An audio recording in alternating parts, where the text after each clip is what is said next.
عرفه خدای نظرова ساکن 29 ساله دهه لنگر شهر نورک که به قول مقامات انتظار به دنیا آمدن طفل بود خود را به دریای وخش انداخته است. مقامات گفتند حادثه روز 13 میلیون در نزدیکی تونل های نیروگاه برقی آبی نورک اتفاق افتاد. فیض الله حسینوف سردار اداره حالات های فوق العاده نورک روز 14 میلیون به رادیو آزادی گفت جستجوی جسد عرفه خدای نظرova ادامه دارد.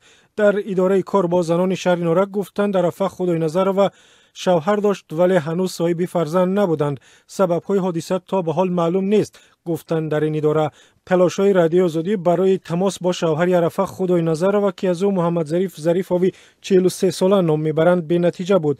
ظریفوف در یکی از بازارهای شهر نورک مشغول تجارت بوده است، اما یک منبع آگاه به رادیو آزادی گفت حادثه گویا در زمینه مناقشه خانوادگی سر زده است. حادثه های خودکشی یا قصد خودکشی کردن زنان در تاجیکستان نو نیست. وحشتناکترین حادثه خودکشی زهرا محمورادووا ساکن دهه قبیله شهر نورک در 1.5 سال پیش بود. این زن همراه با 4 فرزند نابالغش روز 5 فوریه سال گذشته خود را به دریای وخش افکند و جامعه تاجیکستان را تکان داد.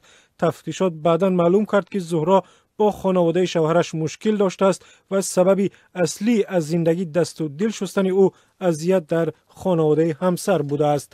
مسئله خودکشی را سازمان‌های مدافع حقوق زن در تاجیکستان جدی و نگران کننده می‌نامند و می‌گویند در اکثر حالات خشونت خانوادگی سبب چنین حادثه‌ها می‌شود. سال گذشته در تاجیکستان 327 حادثه خودکشی یا تلاش خودکشی ثبت شده است و از این میان 168 نفر زن بودند که قصد جان خویش کردند.